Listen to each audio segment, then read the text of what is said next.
Hello mga mami! School days na kaya maaga gising mga bata. At si ate naman, ayan, ang bilis-bilis, nakaligo na. Pero yung baby kong makulit, ayan, kumakain pa lang siya. Sino ang may baby din na ganito kumain? Naglalaro. Tapos ang hirap pakainin pero tiyaga lang talaga para lang makakain sila. Ito nga pala yung bunso ko, pinasok ko na sa nursery. Para naman sa ganun, masanay siya sa mga maraming bata. Mga 5:30 gising na 'yan, ta's papakainin ko na 'yan para sa gano'n makakuwan na din siya. Ang tagal kasi niyang kumain at 'yan na nga mga mami nakabihis na sila, ang bilis. 'Yan na yung mga estudyante kong dalawa, papasok na sila sa school, excited yung baby loves na maliit.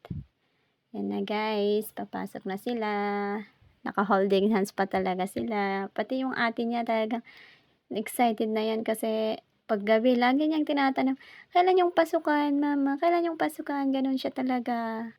Ang bilis ng panahon, nasa tummy ko lang 'tong maliit na 'to. Ang kulit-kulit na naglalakad na papunta ng school. Ang sarap sa pakiramdam ng magulang na nakikita mo yung mga anak mo na ang lalaki na nila, pumapasok na sila sa school.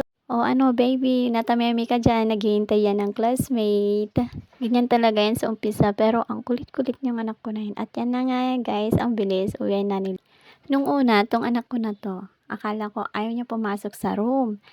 Pero nung papasok na yung mga classmate niya, ta's yun, pumasok na din siya.